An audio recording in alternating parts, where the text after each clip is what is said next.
नमस्कार मित्रमैत्रिणींनो, झणझणीत मिसळपाव खायची इच्छा झाली. चला तर मग बनवूया. आपण ज्या पद्धतीने ही मिसळ बनवली ना, तशी जर तुम्ही करून बघितलीत ना, तर बाहेरची मिसळपाव खायची तुम्ही विसरूनच जाल.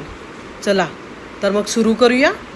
पहिल्यांदा मी ना वाटण करून घेते. कढईमध्ये कांदा, आलं लसूण, सुकं खोबरं, खसखस आणि तीळ, थोडीशी कोथिंबीर, एक हिरवी मिरची आणि गरम मसाल्याची पूड असं करून ना हे वाटण वाटून घेतलेलं आहे. कढईमध्ये तेल गरम करूया. फोडणीला जिरं, ठेचलेला लसूण आणि कढीपत्ता घालूया आणि त्याबरोबर कोथिंबीरची देठं, कांदा घालूया आणि कांदा टोमॅटो घालून आपण छान हे परतून घेऊया. चवीपुरतं मीठ घालूया आणि वाटलेलं वाटण ह्या कांदा टोमॅटोच्या ह्याच्यामध्ये मिक्स करून घेऊया. त्यावर हळद, काश्मीरी लाल मिरची, आपला घरगुती मसाला, धणा जिरा पावडर घालून घेऊया. आणि कुठलाही मिसळ मसाला तुम्ही 2 चमचे घाला. मिसळ मसाल्याची रेसिपी जर तुम्हाला हवी असेल ना, तर मला नक्की खाली कमेंट करा. हा मसाला छान परतून झाला ना की थोडं पाणी घालूया आणि मोड आलेली आपण मटकी घालूया. याच्यामध्ये मी मटकी घेतली आहे. तुम्ही सफेद वाटाणा किंवा चणा पण घेऊ शकता.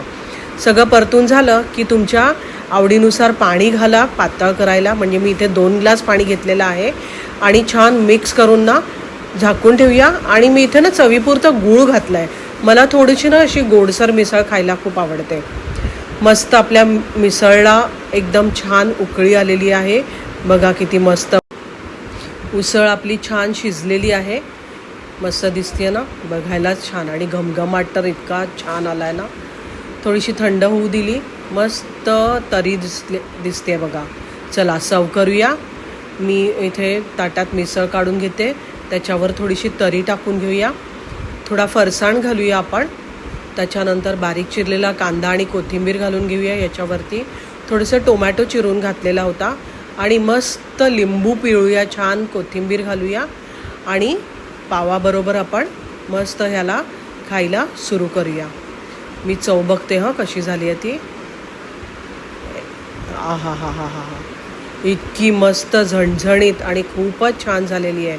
अशी सोप्या पद्धतीने जर तुम्हाला मिसळ करायची असेल तर ही माझी रेसिपी फॉलो करा आणि सेव्ह करून ठेवा. तुमच्या मित्रमैत्रिणींना शेअर करा आणि माझं चॅनल सबस्क्राईब करायला विसरू नका.